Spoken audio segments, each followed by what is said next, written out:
পরের দিন চাকরি খুঁজতে বের হলাম। চাকরির জন্য কাগজপত্র লাগবে, তাই কলেজ থেকে সার্টিফিকেট ও টিসি আনলাম। এজন্য যেন অনন্যার সাথে আমার দেখা না হয়। চাকরি খুঁজতে খুঁজতে একটা পেলাম। অফিসটা খুব বড় না, মাঝারি, প্রায় 200-300 কর্মচারী রয়েছে। এখানে যে সকল প্রোডাক্ট তৈরি হয় তার সম্পর্কে ভালো ধারণা আছে, তাই যে সকল প্রশ্ন জিজ্ঞাসা করলো সব সঠিক উত্তর দিলাম। যদিও আমি রায়হান চৌধুরীর অফিসে তার দেওয়া কার্ড অনুযায়ী চাকরি করতে পারতাম, কিন্তু ওখানে যাব না, কেননা উনার সাথে আমান চৌধুরী বা অনন্যার বাবার ব্যবসায়িক সম্পর্ক ভালো আছে, যে কারণে উনার ওখানে গেলে অনন্যা জেনে যাওয়ার সম্ভাবনা আছে, তাই ওখানে যাব না। তো এখন বর্তমানে ফিরা যাক। সবকিছু সম্পূর্ণ হওয়ার পর কালকে থেকে চাকরিতে আসতে বলেছে। আমি অফিস থেকে বের হয়ে মিষ্টি নিয়ে বাসার দিকে রওনা দিলাম। বাসায় এসে জানালাম আমার চাকরি হয়েছে, আর উনারাও খুশি হলেন। যেহেতু চাকরি হয়ে গেছে তাই আমাকে অন্য এক ভার্সিটিতে ভর্তি হতে হবে। বাসা থেকে প্রায় অনেকটুকু দূরে একটা ভার্সিটিতে ভর্তি হলাম, অবশ্য অফিস থেকে অনেকটাই কাছে। আর নাইমও এখন ইন্টার দ্বিতীয় বর্ষে পড়ে। পরের দিন সকালে নাস্তা খেয়ে রওনা হলাম অফিসের দিকে। আজকে অফিসে প্রথম দিন, সেভাবেই নিজেকে প্রস্তুত করেছি। অফিসে গিয়ে আমার ডেস্ক দেখিয়ে দেওয়া হলো, আর আমি ওখানে গিয়ে বসলাম। তখন ওই পিয়ন এসে আমাকে বলল, স্যার আপনাকে তার রুমে ডেকেছেন। আমি বললাম আচ্ছা, আমি আসছি। পিয়ন চলে গেল।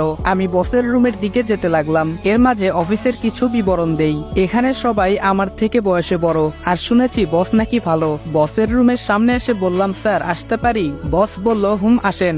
আমাদের বসের নাম জয়, আর উপাধি বা বংশের নাম খান। বয়সে আমার মতোই হবে। ওনার বাবা তাকে সব বুঝিয়ে দিয়েছেন, বাবার একমাত্র ছেলে। জয় বলল, তা আপনার নাম তো আবির। আমি বললাম হুম। জয় বলল, এই ফাইলটা নাও আর সম্পূর্ণ করে দাও, আজকেই দিতে হবে এটা। আমি বললাম আচ্ছা। আমি বসের রুম থেকে গিয়ে আমার ডেস্কে বসে পড়লাম, আর স্যারের কথা মতো ফাইলটা রেডি করলাম। যেহেতু এই কাজে আমার ধারণা অনেক, তাই আমি কিছু সময়ের মধ্যে কাজটা করে ফেললাম। আমার কাজের গতি দেখে স্যার অবাক হলেন। স্যার বললেন, এত তাড়াতাড়ি কাজ সম্পূর্ণ করলেন কেমনে? আমি বললাম, আমার এই বিষয়ে ধারণা আছে ভালোই, তাই পেরেছি। সেই দিনের মতো আরো কিছু কাজ করে বাসায় চলে আসলাম। আর বাসায় এসে আমার জন্য একটা সারপ্রাইজ অপেক্ষা করছে, তা আমি জানতাম না, কেননা নাইম আমার জন্য একটা মোবাইল কিনে এনেছে, সাথে একটা সিমও আছে। ফোন কেনার কারণ, আমি আমার আগের ফোনটা অনন্যাদের ওখানে রেখে এসেছি। আমি ফ্রেশ হয়ে হাসানের কাছে ফোন দিলাম। হাসানকে বললাম, মা কেমন আছে? হাসান বলল, হুম ভালোই। কিছু সময় কথা বলে ফোনটা রেখে দিলাম। এভাবে চলে গেল 3 মাস। এখন আমার প্রমোশন হয়েছে ম্যানেজার পদে। ধীরে ধীরে জয়দের অফিসটা অনেকটা বড় হয়েছে। এখন তাদের কর্মী প্রায় 1000। আগের বাসায় আর থাকি না। অফিস থেকে যে ফ্ল্যাট দেওয়া হয়েছে ওটাতেই আমরা থাকি, সাথে একজন কাজের মেয়ে আছে। কিছুদিন পর আমি স্যারকে বললাম, স্যার আমার কিছুদিনের ছুটি লাগবে। স্যার বলল, কি জন্য? আমি বললাম, আমার দ্বিতীয় বর্ষের প্রথম পরীক্ষা শুরু হবে। স্যার বলল, আচ্ছা ঠিক আছে। আমি স্যারের থেকে 15 দিনের ছুটি নিলাম। আজকে পরীক্ষা, তাই মোটামুটি প্রিপারেশন নিয়ে কলেজে গেলাম। আমার সিট খুঁজে আমি আমার সিটে গিয়ে বসলাম। কিছুক্ষণ পরে একজন রুমে প্রবেশ করলো, যাকে দেখে আমি অবাক, কেননা সে আর কেউ নয়, সে হচ্ছে জয়, মানে আমার স্যার। আমি বললাম, স্যার আপনি এখানে? স্যার বলল, হুম, কিন্তু তুমি এখানে কেন? আমি তো এখানেই পড়ি। আমি বললাম, আমিও তো এখানেই পড়ি। জয় বলল, তাহলে তো ভালোই হলো, আজ থেকে এখানে কোনো স্যার নয়, আমরা দুইজন বেস্ট ফ্রেন্ড। এর মাঝে নো তুমি নো আপনি, শুধু তুই, ঠিক আছে? আমি বললাম, আচ্ছা স্যার। থুক্কু জয়। আমার পাশের সিটেই স্যার মানে জয়ের সিট পড়েছে, তাই দুজনকে হেল্প করে পরীক্ষাটা দিলাম। ঠিকমতো পড়তে না পারায় পরীক্ষা এতটা ভালো হয়নি, তবে যেদিন রেজাল্ট দিল তখন দেখলাম আমি আর জয় দুইজনেই টপ 20-এর মধ্যে আছি। এভাবে কয়েকটা মাস কেটে যায়। এখন জয় আমার অনেক ভালো বন্ধু। সে যেখানে যায় আমাকে নিয়ে যায়, এমনকি তার বাসায়ও অনেকবার গিয়েছি। এমনই একদিন অফিসের কাজে এক জায়গায় যেতে হবে, তাই জয় তার সাথে আমাকে নিয়ে গেল। আর যেখানে যাওয়া হলো তা হলো সিলেট। আমি আর জয় রেডি হলাম। নিজস্ব গাড়ি থাকতেও বাসের টিকিট কাটলাম। সিটে যেয়ে বসার সময় একটা ঘটনা ঘটলো।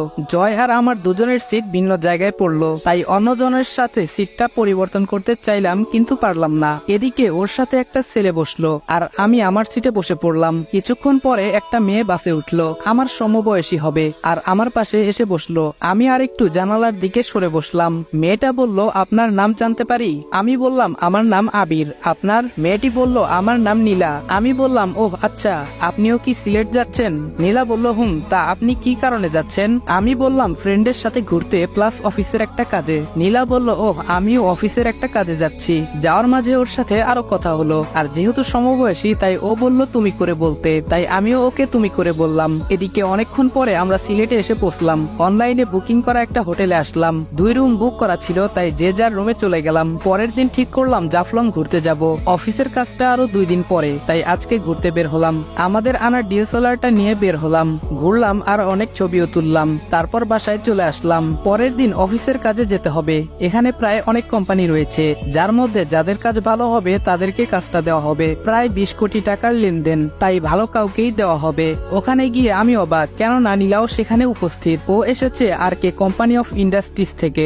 আর যারা কাজ দিবে তাদের দেখে আমি আরো বেশি অবাক, কেননা তিনি হলেন রায়হান চৌধুরী। দেশে বিদেশে উনার অনেক ব্রাঞ্চ রয়েছে। কিছুক্ষণ পরে জয়দের কোম্পানির নাম বলা হলো, কেননা বিগত কয়েক মাসে ভালো পজিশনে চলে এসেছে। যখন ডাক দেওয়া হলো তখন জয় গেল। সব কাগজ বুঝে আসতে আমাকে যেতে বলেছিল, কিন্তু আমি যাইনি, কেননা উনি আমাকে চিনে ফেলতে পারেন। আর জয়কে অনেকে কংগ্রাচুলেশন জানালো। জয় আসার পরে নীলা জয়কে কংগ্রাচুলেশন জানালো। আর জয় এসে আমাকে বলল, তুই থাকার কারণে এত দূরে আসতে পেরেছি। তারপরে আমি আর জয় চলে আসলাম। আরো 2 দিনে অনেক জায়গায় ঘুরে ঢাকা ব্যাক করলাম। আমাদেরকে যেই প্রজেক্টটা দেওয়া হয়েছিল সেই প্রজেক্টটা সম্পূর্ণ করা হলো 1 সপ্তাহের মধ্যে। এখন জয়দের কোম্পানি আরো ভালো পজিশনে চলে আসলো।